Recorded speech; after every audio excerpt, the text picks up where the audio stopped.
Hi you guys, welcome back to another video. So last week I talked about the stages of dating. So this week I felt like it was only right to go ahead and tell you guys how to get out of the talking stage. So let's go ahead and get right into this video.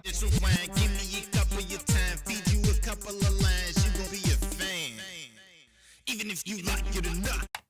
So before we explore how to get out of the talking stage, we should probably talk about what that even is, right? So the talking stage is an ambiguous relationship where you're talking and texting all the time, you're going out all the time, you're basically doing things that you would do if you were in an actual relationship. You might be having sex with this person, you're probably meeting this person's friends and family, hanging out with their friends and being really integrated in their life. It's kind of like a test run of a situationship, but you're not dating. You're dating. It's kind of like you're dating, but you're not dating because you don't want to put any labels on things, but you're not in a relationship. It's just a very complicated non-label situation. So before you can get out of the talking stage, it is best to ask yourself these 3 questions. The first question is, do I know what I want? And this is the very important question because as I've mentioned in previous videos, and it still stands to be a true statement today, a lot of people say that they want a committed relationship, they want a person who can do X, Y, and Z things for them. They want a person who can do this and that for them. And then they get someone who checks off all those boxes. And then they're like, oh no, actually, never mind. They go for the guy who's playing games. They go for the guy who is inconsistent. So figure out first, what do you want? The next question to ask is, do you know who you are? And this is a good question to ask, especially if you are thinking about getting into a committed relationship. You should really ask yourself, am I a person who actually wants to be in a committed relationship? I think a lot of people downplay how serious and how much of a commitment it actually is to be in a relationship and be loyal to one person. So if you feel like you are not able to give 110% to a relationship to make it work completely, then you should definitely figure out what type of relationship will work best for you. I feel like sometimes people want to be in situationships, but they don't want to say that because they don't want to be looked at a certain way. They don't want their friends to come for them and things like that. But really, be true to you. And I mean, only you would know what type of relationship you actually want. So if you are looking to only be in a non-committed relationship, you only want to hang out with people, that is 100% okay to say that, and also to find people who can give you that. And then the last question to ask is, do I know what they want? And while this is talking about the other person, if this is not a conversation that has been had, if you have not talked about what the other person wants from the relationship, whether it be long-term or short-term, that is definitely something that you need to be trying to figure out, especially if you are one of the people who are stuck in the talking stage. Come and say hi. So what are some tips to get out of the talking stage? The first tip would probably be to just chill. Okay, and as easy as that sounds, that is very hard to do when you are in like with someone. Maybe you feel like you're in love with this person, whatever the case may be. Okay, I need you first to chill. When you are in the talking stage, it is so easy to overanalyze everything. You're overanalyzing the amount of text that they send. You're trying to read the tone of the text.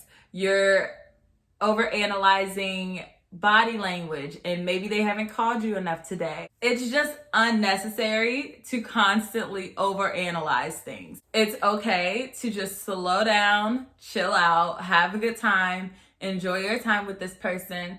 And obviously, if you feel like you have been chill, a little too chill, I do think that you can be sometimes a little too chill. And by that, I mean the relationship, you have been riding the wave for so long, just enjoying yourself, having a good time, not stressing anything, not trying to put pressure on anything. Sometimes, depending on the person that you are dealing with, it can turn into a situationship, and that person is okay with how the relationship is going. And so they're like, why rock the boat? Why change it? This is exactly what I want. So that is when you need to actually get clear about what you are trying to accomplish. Because yes, you should absolutely chill and not overanalyze a whole lot of stuff. Just enjoy the time that you get to spend with that person. But if you feel like it is becoming stagnant, I think that you can tell when the relationship is actually progressing. And if you feel like the relationship is becoming very stagnant, then that is definitely not a time to relax or keep going at the same pace, especially if you know that you want something else.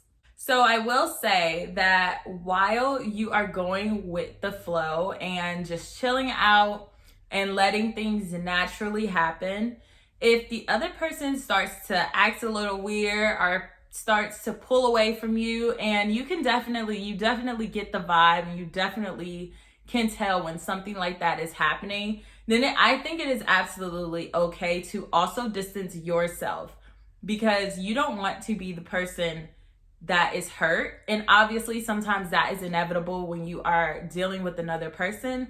But if you can tell that that person is moving weird, then I think it's okay for you to also move just as weird. The next tip to get out of the talking stage is to make your intentions known, especially if you have not already. Closed mouths don't get fed. And if you are sitting here waiting for that person to bring it up, like I said, you could find yourself in a situationship. It is so easy, especially in this stage where there's no problems, everybody's having fun, nobody wants to rock the boat. And sometimes the boat needs to be a little shaky in order for it to get steady again. So if you want something more out of the relationship and you feel like it has been an adequate amount of time for you two to get to know each other, then definitely make your intentions known and don't let them off the hook about it either. I know sometimes it's scary to bring up your feelings for another person, especially when you're unsure about how they may feel, but don't make your intentions known and then let the relationship continue going in the direction that it's going without any clarity on where you all are headed. The next tip is to stop letting them have all the power. By this, I just mean it's kind of a twofold. It's like, don't put all your eggs in one basket, but it's also don't let people have a huge effect on your mood. And that's really where I'm going with this. Don't let one person dictate your feelings. You know, when you're talking to someone and they are having a bad day, so they tend to if they take it out on you, then it's like you're having a bad day now. Don't let one person's attitude be able to affect your entire mood. So just don't let people have that much power over you and your emotions, and especially your self-worth. And speaking of self-worth, the next tip is to be okay with moving on. So again, if the boat is not going in the direction that you are trying to go in, then you need to get off at the next dock, because you need to be completely okay with meeting someone, getting to know them, and things just naturally do not work out sometimes. People just are not always compatible with each other, and it is okay to move on to someone that you are more compatible with. Don't expect too much. This goes along with chilling. Obviously, I love talking about not having a lot of expectations and not putting a lot of expectations on people, especially when you are just really kind of unsure and you're footing in a relationship. I know that people want a lot out of their partners. Sometimes they want things that are unspoken. So if you do have expectations that you want that person to be aware of, make sure that you let them know. Okay, I feel like, yeah, my camera cut off. So I was saying, if you have expectations, if you need certain things in a relationship, if certain things are non-negotiable to you, just make sure that you are letting it be known. Like I said, closed mouths don't get fed. So I personally would just try to limit my expectations, because I feel like when you expect people to do things, you kind of get caught up in what you want them to do. So you're not necessarily seeing how they would just naturally move. And I like to see how people naturally just maneuver on their own. But if that is just a necessity for you, then definitely let it be known. And then the last tip that I have is to limit the amount of texting and make sure that you keep things really face to face and in person. And that is very important, especially when you are in the talking stage, because some people really enjoy being pen pals, and some people really enjoy just texting and talking on the phone all day. They could have a whole relationship with someone like that. I'm not that type of person. If that is the type of person that you are and you feel like it has been working out for you, then by all means, continue to do what works for you.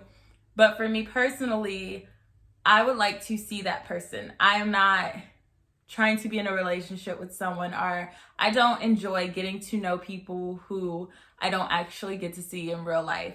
So, like I said, these are all just personal tips. These are all things that I would personally do. Of course, talking and dating is not a one size fits all. Multiple people have multiple experiences, but I hope that some of my tips definitely helped you out, and I will see you in the next video. Bye.